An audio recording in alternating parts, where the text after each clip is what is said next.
തട്ടിപ്പ് നടക്കുന്നത് എറണാകുളം ജില്ലയിലെ മരട് വില്ലേജ് ഓഫീസിൽ ഷിനോ മോഹൻലാൽ എന്ന് പറയുന്ന അഡ്വക്കേറ്റ് ഉണ്ട്.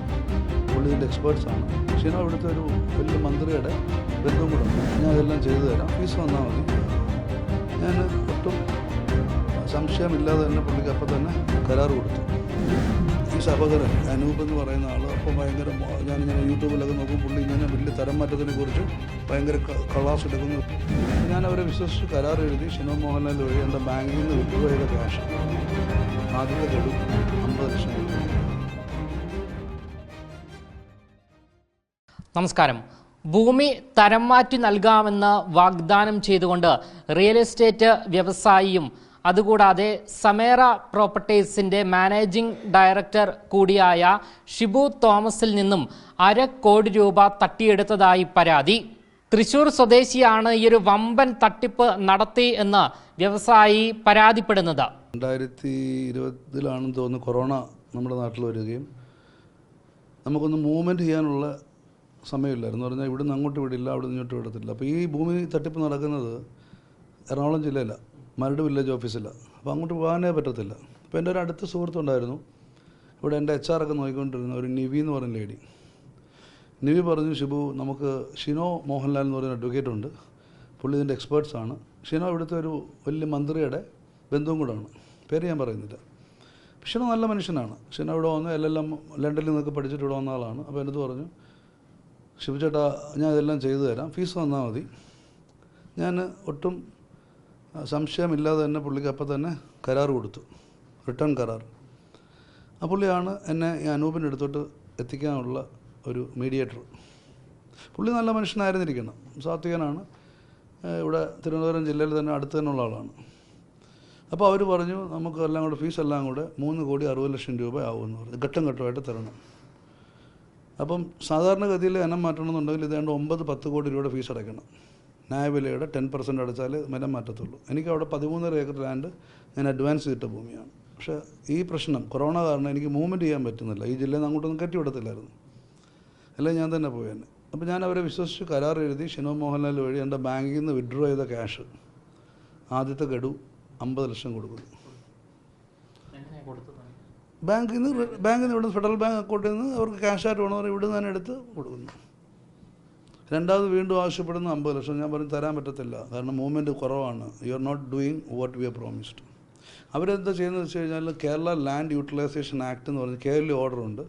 ഈ ഭൂമിക്ക് എൻ്റെ അടുത്ത് പറഞ്ഞ് അവർ ചെക്ക് ചെയ്ത് നോക്കിയിട്ട് നമ്മൾ ഹൈക്കോടതിയിൽ പോയിട്ട് റിട്ട് കൊടുത്തിട്ട് നമ്മൾ ഓർഡർ മേടിച്ച് തരും. അപ്പോൾ ഫീസ് അടയ്ക്കേണ്ട. ഫീസ് എന്ന് പറഞ്ഞാൽ ഇനമാറ്റത്തിനൊരു ഫീസുണ്ട്. ഞാൻ അതും വിശ്വസിച്ചു. എല്ലാം ഒഫീഷ്യലായിട്ട് അവർ ചെയ്യുന്നതെന്ന് പറഞ്ഞു. അപ്പോൾ അവരുടെ അഗ്രിമെൻ്റ് ഉണ്ട്, അവരുടെ ഫീസാണിത്, കൈക്കൂലിയൊന്നും അല്ല. പക്ഷേ അവർ ഇവിടെയൊക്കെ കുറേ കൈക്കൂലിയൊക്കെ കൊടുത്ത് ഫാസ്റ്റ് ആക്കുമെന്ന് പറയും. പക്ഷേ 6 മാസം കഴിഞ്ഞിട്ടും ഈ പറയുന്ന ഒരു സ്പീഡും അവരുടെ കഥയിലില്ലാതെ വന്നപ്പോൾ എനിക്ക് സംശയം തോന്നി. ഞാൻ അവിടെ പോകുന്നു, വില്ലേജിലൊക്കെ അന്വേഷിക്കുമ്പോൾ അവിടെ ഒരു കുന്തം സംഭവിക്കുന്നില്ല. ഇവിടുന്ന് അവിടെ പോകണമെന്നുണ്ടെങ്കിൽ ഭയങ്കര റെസ്ട്രിക്ഷനാണ്. ഈ കാലയളവ് എന്ന് പറഞ്ഞാൽ 2021 മാർച്ച് ഏപ്രിൽ റെസ്ട്രിക്ഷൻ അതാണ്. നമുക്ക് മറ്റേത് കെട്ടിക്കൊണ്ട് പോകണം, വണ്ടികൾ തടയും. എന്നാലും ഞാൻ ഈ കാർഡൊക്കെ കാണിച്ചു, എനിക്ക് അവിടെ കൺസ്ട്രക്ഷൻ ഉണ്ടെന്ന് പറയുമ്പോൾ അവരെനിക്ക് സ്പെഷ്യൽ പെർമിഷനൊക്കെ തന്നിട്ടുണ്ടായിരുന്നു. അവിടെ ചെന്നപ്പോഴാണ് ഞാൻ മനസ്സിലാക്കുന്നത് ഈ പുള്ളി ഒന്നും ചെയ്തിട്ടില്ല എന്നും നമ്മൾ തട്ടിപ്പിനിരയെന്നുള്ളത്. ഞാൻ എൻ്റെ 20ാമത്തെ വർഷമാണ് ഇപ്പോൾ നിൽക്കുന്നത്. അപ്പോൾ ഒരു 15 കൊല്ലമായപ്പോൾ എനിക്ക് നല്ല എക്സ്പീരിയൻസ് ഉണ്ട് ഈ മേഖലയിലും കാര്യങ്ങളൊക്കെ. എൻ്റെ അടുത്ത് പോലും ഇങ്ങനെ ഒരു തട്ടിപ്പിന് വിധേയമായപ്പോൾ അയാളെ ഞാൻ ചെല്ലുന്നു കാണുന്നു. അപ്പോൾ അയാൾ പറയുന്നു പറ്റിപ്പോയി. അനൂപിനെ ഞാൻ വിളിക്കുന്നു. ഞാൻ ലീ മെറിഡിയൻ ഹോട്ടലിൽ എനിക്കൊരു ഓഫീസ് ഉണ്ടായിരുന്നു, ആ റൂമിൽ എന്നെ വിളിക്കുന്നു. പുള്ളി വരുന്നു, പുള്ളി ഇങ്ങനെ ഇരിക്കുന്നു, സാത്വികനായിട്ടിരിക്കുന്നു. ആ പടമൊക്കെ എൻ്റെ ഉണ്ട്. ചേട്ടാ പറ്റിപ്പോയി, ക്ഷമിക്കണം, ഈ പൈസയൊക്കെ ഞാൻ കോഴിക്കോട് ഏതോ റിയൽ എസ്റ്റേറ്റിലിട്ടു. ഞാനിപ്പോൾ വൈകിട്ട് പോയിട്ട് ഒരു 20 ലക്ഷം കൊണ്ട് തരാമെന്ന് പറയുന്നു. പറഞ്ഞ പുള്ളി തന്നെ വൈകിട്ട് കുറച്ച് എൻ്റെ അക്കൗണ്ടിലോട്ട് തന്നെ പൈസ ഇട്ടു വന്നു. എൻ്റെ 20 ലക്ഷം രൂപ അക്കൗണ്ടിൽ കൂടെ തന്നെ തന്നു. ഞാൻ ചോദിച്ചു, മോനെ 1/2 കോടി രൂപ എന്ത് ചെയ്യും? 50 ലക്ഷം രൂപയാണ് എൻ്റെ മകൻ്റെ വിദ്യാഭ്യാസത്തിന് വേണ്ടി മാറ്റി വെച്ച പൈസയാണ്. എൻ്റെ മകൻ അന്ന് ദുബായിൽ പഠിക്കാൻ വേണ്ടിയിട്ട് പോകുമായിരുന്നു. ദുബായിലെ ലോജിസ്റ്റിക് കമ്പനിയിൽ ജോലി കിട്ടണം എന്നുള്ള രീതിയിൽ അവന് ഒരു ഓസ്ട്രേലിയൻ യൂണിവേഴ്സിറ്റിയിൽ പഠിക്കാൻ വേണ്ടി അവിടെ 20 ലക്ഷം രൂപ ഫീസ് തന്നെ, പിന്നെ 2 വർഷത്തെ പഠിത്തത്തിൻ്റെ ചിലവ്, അതിന് വേണ്ടി മാറ്റിയിട്ട പൈസ. പക്ഷേ ഈ മനുഷ്യൻ പറഞ്ഞു, ഞാനിപ്പോൾ റെഡിയാക്കി തരാം, പൈസ തിരിച്ചു തരാം, ചേട്ടൻ എന്താ ചെക്ക് പിടിച്ചോളാൻ പറഞ്ഞു. അങ്ങനെ ഇയാൾ എനിക്ക് 5 ചെക്കുകൾ തന്നു, 10 ലക്ഷത്തിൻ്റെ 50 ലക്ഷം ചെക്ക് തന്നു. നമ്മൾ വിശ്വസിച്ചു. അപ്പോൾ ഞാൻ പറഞ്ഞു 6 മാസം കൂടെ ഞാൻ സമയം തരാം, അപ്പോഴത്തേക്കും മകൻ്റെ ഫീസൊക്കെ അടച്ചാൽ മതി. 6 മാസം കഴിഞ്ഞിട്ട് വരാതിരുന്നപ്പോൾ പുള്ളി ഇവിടെ വന്നു. ഇവിടെ എൻ്റെ ഈ ഓഫീസിൽ വരികയും പുള്ളിയുടെ കൈപ്പിടലിൽ തന്നെ ഇതെല്ലാം തന്നുകൊള്ളാമെന്ന് വളരെ വ്യക്തമായിട്ട് എഴുതുക. ഈ ഷിനോ മോഹൻലാലും അഡ്വക്കേറ്റ് ഇവിടെ കൂടെ ഉണ്ടായിരുന്നു. എൻ്റെ അഡ്വക്കേറ്റിൻ്റെ ഓഫീസിൽ കൊണ്ടുവരുന്നു. എൻ്റെ അഡ്വക്കേറ്റിൻ്റെ ഗിരീഷ് കുമാർ എന്ന് പറയുന്ന സെൻട്രത്തിൻ്റെ ഓഫീസിൽ പോയി രണ്ടുപേരുടെയും പ്രതി നല്ല റിട്ടേണായിട്ടെല്ലാം എഴുതി തന്നു. എന്നിട്ടും സമയമായപ്പം ഞങ്ങൾ പറഞ്ഞു ചെക്ക് ക്ലിയർ ചെയ്യാൻ പോകണമെന്ന് പറഞ്ഞു. ചെക്ക് കൊടുക്കുന്നു, എല്ലാ ചെക്കും ബൗൺസ് ആവുന്നു. നാച്ചുറലി നമ്മൾ ചെക്ക് കേസ് കൊടുക്കുന്നു. പക്ഷേ ഇന്ത്യയിൽ കേരളത്തിൽ ചെക്ക് കേസ് കൊടുത്തു കഴിഞ്ഞാൽ 5 കൊല്ലമായിട്ട് എങ്ങും എത്തിയിട്ടില്ല. അപ്പോൾ മകൻ്റെ പഠിത്തത്തിനൊക്കെ ഞാൻ കണ്ടമാനം പൈസ പിന്നെ കടമെടുക്കുന്നതായിട്ട് വന്നു. കൊറോണ സമയത്ത് ഇൻഡസ്ട്രി കംപ്ലീറ്റ് തകർന്നിരിക്കുമ്പോൾ റിയൽ എസ്റ്റേറ്റ് മേഖലയും തകർന്നിട്ടുണ്ടായിരുന്നു. മൂവ്മെൻറ്റ് ഇല്ലായിരുന്നു. ആരും വന്നാലല്ലേ ആരും മേടിക്കത്തുള്ളൂ. സ്റ്റാഗ്നൻ്റ് ആവുന്നു. എനിക്കൊരു റിസോർട്ട് ഉണ്ടായിരുന്നു, അവിടെയും പ്രശ്നങ്ങളായി. മൊത്തം വൻകിട പ്രശ്നങ്ങൾ. വീട്ടിൽ മനസ്സമാധാനമില്ല. എനിക്ക് ഒറ്റ ആളാണ്. എൻ്റെ കമ്പനി എന്ന് പറഞ്ഞാൽ മാനേജിംഗ് ഡയറക്ടറെല്ലാം ഞാൻ തന്നെയാണ്. അപ്പോൾ മൂവ്മെൻ്റ് ഇല്ല, ഫണ്ട് റിലേഷൻ ബുദ്ധിമുട്ടാവുന്നു, ശമ്പളം കൊടുക്കാനില്ല. ഞാനപ്പോൾ ഒരു ഹോഴ്സ് റൈഡിങ് ക്ലബ്ബ് നടത്തിക്കൊണ്ടിരുന്നു, അതെല്ലാം മെല്ലെ മെല്ലെ പൂട്ടി. റിസോർട്ട് അടച്ചിട്ടു. നമ്മൾ പിടിച്ചു നിൽക്കണ്ടേ? ഇത് പിന്നെ എത്ര സ്ഥലം ഉണ്ടായിരുന്നു അവിടെ 13.5 ഏക്കർ ഉണ്ടായിരുന്നു. 13 ഏക്കറും ഡാറ്റാ ബാങ്കിൽ പെട്ട് നിലമായിട്ട് കിടക്കുകയായിരുന്നു. പിന്നെ ഞാൻ അഡ്വക്കേറ്റ് നാഗരാജ് സാർ എന്ന് പറയുന്ന അവിടെ നമ്മുടെ ഇവിടെ ലോ അക്കാഡമിയുടെ ഓണറായ അദ്ദേഹത്തിൻ്റെ കമ്പനിയിൽ അവൻ ഓഫീസിൽ പോകുന്നു, ഇത് കൊടുക്കുന്നു. അവരത് വീണ്ടും കോടതികളിൽ പോകുന്നു, ഓർഡർ മേടിക്കുന്നു. വ്യക്തിപരമായ എന്താണ് കറക്റ്റായിട്ടുള്ളത്. അവരതെല്ലാം കറക്റ്റ് ചെയ്ത് എനിക്ക് ഒരു കൊല്ലം മുമ്പ് ഇതെല്ലാം നമ്മൾ ചെയ്ത് ഫീസ് അടച്ചു. 9 crore rupees നമ്മൾ അതിൻ്റെ ഫീസ് അടച്ചു. എല്ലാം അടച്ചു. അതെല്ലാം കറക്റ്റ് ചെയ്തു. എന്നിട്ടും ഈ സഹോദരൻ അനൂപ് എന്ന് പറയുന്ന ആൾ അപ്പോൾ ഭയങ്കര ഞാനിങ്ങനെ യൂട്യൂബിലൊക്കെ നോക്കും, പുള്ളി ഇങ്ങനെ വലിയ തരം മാറ്റത്തിനെക്കുറിച്ച് ഭയങ്കര കളാസ് എടുക്കുന്നു, വലിയ ഡ്രസ്സൊക്കെ ഇടുന്നു, മോതിരം ഇടുന്നു. ഞാൻ വീണ്ടും വിളിക്കുന്നു, സഹോദര ഞാൻ പരാജയപ്പെടരുത്, നിങ്ങളെന്നെ സഹായിക്കണം. എനിക്ക് 50 ലക്ഷം 5 കൊല്ലം മുമ്പാണ് തന്നത്. ഇപ്പോൾ ഒരു 1.5 കോടി രൂപ എങ്കിലും വാല്യൂ റിയൽ എസ്റ്റേറ്റിൽ ഇട്ടിരുന്ന കായന് വെറും സിമ്പിൾ ഇൻട്രസ്റ്റ് നോക്കുകയാണെങ്കിൽ പോലും ഡബിൾ ആയന്. പുള്ളി അപ്പോഴും പറഞ്ഞു ചേട്ടാ തരാമെന്ന് പറയുന്നു. ഇന്നേ വരെ ഇപ്പം നിങ്ങളിരിക്കുന്ന ഈ ദിവസം വരെ എന്ന് പറഞ്ഞാൽ 10-ാം തീയതി വരെ ഈ 2026 ഫെബ്രുവരി വരെ 1 രൂപ തിരിച്ചു തരുന്നില്ല. Status case check case pending ആണ്. ഞാൻ വേറെ കേസൊന്നും കൊടുത്തില്ല, ചീറ്റിംഗ് കേസൊന്നും കൊടുത്തില്ല. I don't want actually harm him actually. പക്ഷേ ഇപ്പം ഞാൻ തോന്നുന്നു, ഞാൻ ഈ എൻ്റെ കഥ നിങ്ങളോട് പറഞ്ഞില്ലെങ്കിൽ എൻ്റെ കൂട്ട് അനേകം ആൾക്കാർ, സാധാരണക്കാർ, നമ്മൾ ഈ ഫീൽഡിലുള്ള ആളാണ്. 20 വർഷം ഞങ്ങളുടെ കമ്പനി തിരുവനന്തപുരത്ത് ഓടുന്ന കമ്പനിയാണ്. നമ്മൾ ഈ കഥ പറഞ്ഞില്ലെങ്കിൽ ആൾക്കാർ കബളിക്കപ്പെടും. ഞാൻ പറയുന്നത് അന്വേഷണം വരണം. ഇയാൾ എന്തുകൊണ്ട് ഇങ്ങനെ ആരെയൊക്കെ കബളിപ്പിച്ചിട്ടുണ്ട്, ഞാൻ മനസ്സിലാക്കുന്നത് ഇയാളൊരു ഒറിജിനൽ അഡ്വക്കേറ്റ് പോലും അല്ലെന്നാണ്. അപ്പോൾ എൻ്റെ കഥ ഞാൻ ധൈര്യമായിട്ട് പറയാൻ പോകാൻ റീസൺ മറ്റുള്ളവർക്ക് ഇതിന് സംഭവിക്കരുത്. ഞാൻ മനസ്സിലാക്കുന്നത് മാള സ്വദേശിയാണ്. ഇയാളോട്ട് എനിക്ക് ഡയറക്റ്റായിട്ട് ബന്ധമില്ല. എനിക്ക് ഡയറക്റ്റായിട്ട് ബന്ധമുള്ള അഡ്വക്കേറ്റ് ഷിനോ മോഹൻലാലാണ്. ട്രിവാൻഡ്രത്ത് ശ്രീകാര്യത്ത് താമസിക്കുന്നു. പുള്ളി ഇപ്പോഴും നിസ്സഹായനാണ്. പുള്ളി എനിക്ക് കുറേ സപ്പോർട്ട് ചെയ്യാമെന്ന് പറഞ്ഞിട്ടുണ്ട്. അയാൾക്കെതിരെ ബാർ അസോസിയേഷന് കംപ്ലയിൻറ്റ് കൊടുക്കാം, അയാളെ ഡിലീറ്റ് ചെയ്യാം ബാർ അസോസിയേഷൻ എന്നൊക്കെ. പക്ഷേ നമുക്ക് പറയാനുണ്ടോ? അപ്പോൾ ഞാൻ എൻ്റെ കഥ പറയുന്നത് ഈ പൈസ അയാൾ തരുമെന്നോ തരാതിരിക്കുമെന്നോ എനിക്കറിയത്തില്ല. തരാമെന്നാണ് എപ്പോഴും പറയുന്നത്. ഞാൻ 1 മാസം മുമ്പ് എൻ്റെ റൂമിൽ വന്നിട്ട് ഇയാളുടെ മകനെയും കുട്ടി വന്ന് പറഞ്ഞു ചേട്ടാ തരാമെന്ന് പറഞ്ഞു. പക്ഷെ പിന്നെ ഫോൺ ചെയ്ത് എടുക്കത്തില്ല. അപ്പോൾ അതുകൊണ്ട് എനിക്ക് പൈസ നഷ്ടപ്പെട്ടോ ഇല്ലെന്നുള്ളതല്ല. നാളെ അല്ലെങ്കിൽ ഇങ്ങനെ കുറേ ചെയ്യുന്നുണ്ട് ആൾക്കാർ. ആക്ച്വലി ഗവൺമെൻറ് സപ്പോർട്ട് ചെയ്തതാണ് എന്നെ മാറ്റി ഫീസ് അടച്ച്. ഗവൺമെൻറ്റിന് വലിയ വരുമാനമാണ്. 9 കോടി ചെറിയ പൈസ അല്ലല്ലോ.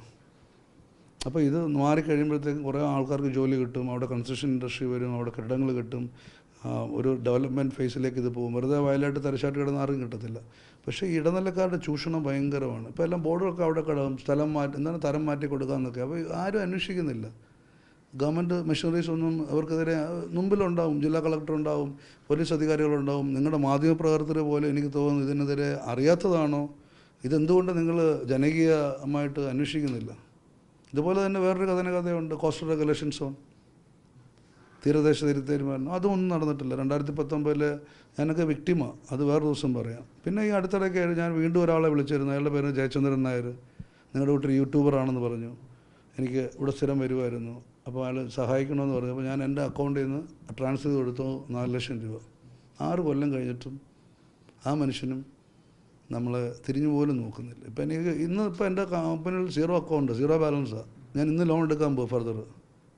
അതിൻ്റെ ഡീറ്റെയിൽസ് വേണമെങ്കിൽ നിങ്ങൾക്ക് തരാം. കാരണം എൻ്റെ വണ്ടിയുടെ ഇത് വെച്ചിട്ട്. കാരണം മുമ്പോട്ട് പോകണ്ടേ നമുക്ക്. കാരണം ഇൻഡസ്ട്രിയിൽ വലിയ ഗ്രോത്ത് ഒന്നുമില്ല. റിയൽ എസ്റ്റേറ്റ് ഇൻഡസ്ട്രി പൊതുവെ സ്റ്റാഗ്നൻ്റ് ആണ്, ഗ്രോത്ത് ഇല്ല. പക്ഷെ നമുക്ക് പിടിച്ചു നിൽക്കണ്ടേ. ജയചന്ദ്രൻ എന്ന് പറയുന്ന ആൾ എങ്ങനെയാണ്? ജയചന്ദ്രൻ ഇവിടെ എന്നെ ഒരു 10 കൊല്ലമായിട്ട് ഞാൻ അല്ലെങ്കിൽ 5-8 കൊല്ലമായിട്ട് ഇവിടെ വരികയും അയാൾ മംഗളം എന്ന് പറയുന്ന വാരികയിൽ അയാളുടെ അച്ഛൻ അതിൻ്റെ ഏജൻ്റായിരുന്നെന്നും അയാൾ KSEBിലെ ജീവനക്കാരൻ, അയാളുടെ വലിയ ഡ്രീമാണ് ഇതുപോലെ ഒരു യൂട്യൂബ് തുടങ്ങണമെന്നൊക്കെ പറഞ്ഞ് നല്ലതായിട്ട് ഒക്കെ വരുന്നു. തിരുവനന്തപുരത്തൊക്കെ ആയതുകൊണ്ട് എനിക്ക് നല്ല മിടുക്കനായ ഒരാൾ കൂടെ ഉണ്ടെങ്കിൽ അയാളും രക്ഷപ്പെടട്ടെ, നമുക്ക് ഇതുപോലുള്ള അനീതിക്കെതിരെ അയാൾ ശബ്ദം ഉയർത്തും എന്നൊക്കെയാണ് പറഞ്ഞുകൊണ്ട് വന്നത്. പൈസ കൊടുത്തിട്ട് പിന്നെ എനിക്ക് മനസ്സിലായി അയാൾ അനീതിക്കെതിരെ കുറച്ച് എന്താ KSEBിൽ എന്താ കുറച്ച് കഥകളൊക്കെ പറഞ്ഞ് ജീവനക്കാരനായതുകൊണ്ട് പിന്നെ വന്നിട്ടേ ഇല്ല. 1 രൂപ പോലും തിരിച്ചു തന്നില്ല. 6 കൊല്ലം കഴിഞ്ഞു. അതിൻ്റെ ഡീറ്റെയിൽസ് നിങ്ങൾക്ക് ഞാൻ സബ്മിറ്റ് ചെയ്യാം. എല്ലാം അക്കൗണ്ട് പേ ആണ്. അല്ല, എനിക്ക് മറ്റേ ഡയറക്റ്റ് ഇല്ല, ഇല്ലീഗൽ മണിയൊന്നുമില്ല. All taken from the bank with a loan. നമ്മൾ പറഞ്ഞതെല്ലാം ബാങ്ക് പലിശ കൊടുക്കുകയാണ്. ഫെഡറൽ ബാങ്കാണ് എൻ്റെ ഏറ്റവും കൂടുതൽ ഞാൻ അടച്ചുകൊണ്ടിരിക്കുന്നത്.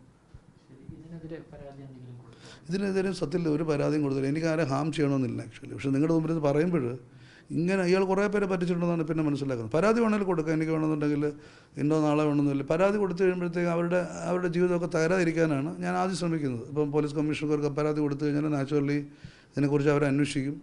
ഇനിയിപ്പോൾ അത് അന്വേഷിക്കട്ടെ ഞാൻ പറയുന്നത്. കാരണം അവർ പലരെയും പറ്റിച്ചിട്ടുണ്ട്.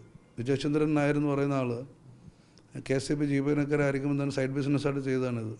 ഇറ്റ് ഈസ് ഇല്ലീഗൽ എന്നാണ് എനിക്ക് മനസ്സിലാക്കുന്നത്. ട്രാവൻകൂർ എക്സ്പ്രസ് എന്നാണ് അയാളുടെ ചാനലിൻ്റെ പേര്. അപ്പോൾ ഇതൊക്കെ നമ്മൾ ഫേസ് ചെയ്തില്ലെങ്കിൽ മറ്റുള്ളവർ കളിപ്പിക്കപ്പെടും. അപ്പോൾ ഞാൻ ഇൻഡസ്ട്രിയിൽ പിടിച്ചു വയ്ക്കുന്ന ആളാണ്. എനിക്ക് വലിയ കുഴപ്പമൊന്നും ദൈവം തന്നിട്ടില്ല.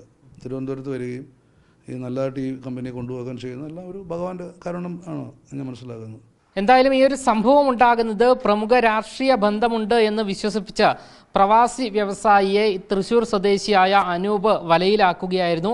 അഡ്വക്കേറ്റ് ഷിനോ മോഹൻലാൽ മുഖേനയാണ് അനൂപ് പരാതിക്കാരനായ ഷിബു തോമസിനെ പരിചയപ്പെടുന്നത്. ക്യാമറമാൻ അഖിൽ അശോകിനൊപ്പം അമൽ രുദ്ര, മറുനാടൻ മലയാളി, തിരുവനന്തപുരം.